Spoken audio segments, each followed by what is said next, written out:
إذا قلنا الصمغ العربي نقول السودان الذي ينتج حوالي 70% من هذه المادة التي تدخل في صناعات الأدوية وصناعة المواد الغذائية.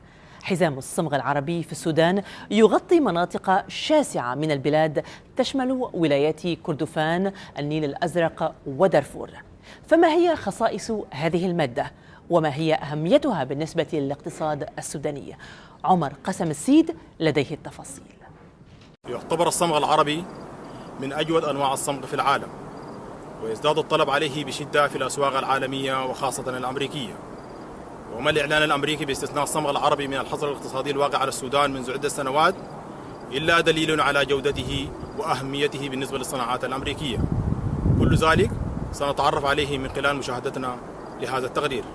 في هذه المناطق بولايات كردفان توجد أشجار الحشاب بطورة كثيفة، جاعلة من السودان أكبر منتج ومصدر للعينات الجيدة من الصمغ العربي على نطاق العالم، حيث توجد الأشجار المنتجة للصمغ في غابات طبيعية وأخرى تمت زراعتها وفق أسس علمية وفي مساحات كبيرة تجعله يتمتع بميزات اقتصادية في سلسلة إنتاج الحجم الكبير.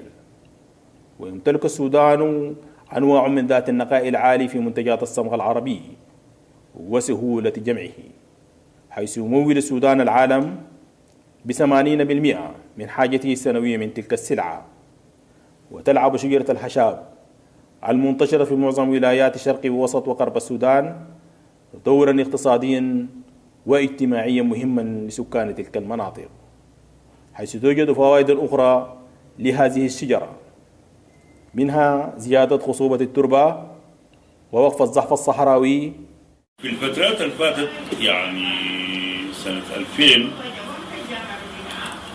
2004 كان في تشجيع عالي جدا، من بعدها حصل ركود، لكن في الأعوام الأخيرة 2011 2012 يعني الإنتاجية بدأت تتحسن بالنسبة للأسعار. طبعا الأسعار بقت مجزية للمنتجين.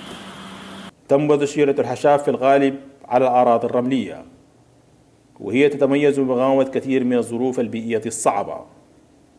وبالإضافة إلى صمغ الحشاب توجد في السودان أنواع أخرى من الصمغ العربي مثل صمغ الطلح وصمغ اللبان وصمغ الترتر وصمغ الجوار. وتتم عمليات إنتاج الصمغ العربي بعد أن يقوم المزارع بإحداث جرح في ساق شجرة الحشاب أو الطلح فيما يعرف بعمليات طق الصمغ، حيث تبدأ الشجرة في إخراج الصمغ بعد إزالة اللحى، ويتم جمع الصمغ عدة مرات خلال الموسم الواحد. بعده يقوم المنتج بجمعه وترحيله وبيعه في أحد أسواق المحاصيل الرئيسية، حيث يقوم التجار بشراء الصمغ. لو أحسن السودان إنتاج الصمغ العربي، لو أحسن السودان تسويق الصمغ العربي، لأصبح هو المسعف الوحيد للاقتصاد السوداني قبل البترول وقبل الذهب وقبل القطن. مشاهدي برنامج أنا شاهد، نقلنا لكم في هذا التقرير حقائق وأرقام حول إنتاج السودان من الصمغ العربي الذي تفوق عائداته السنوية 300 مليون دولار. مع خالص تحياتي، عمر قسم السيد، السودان.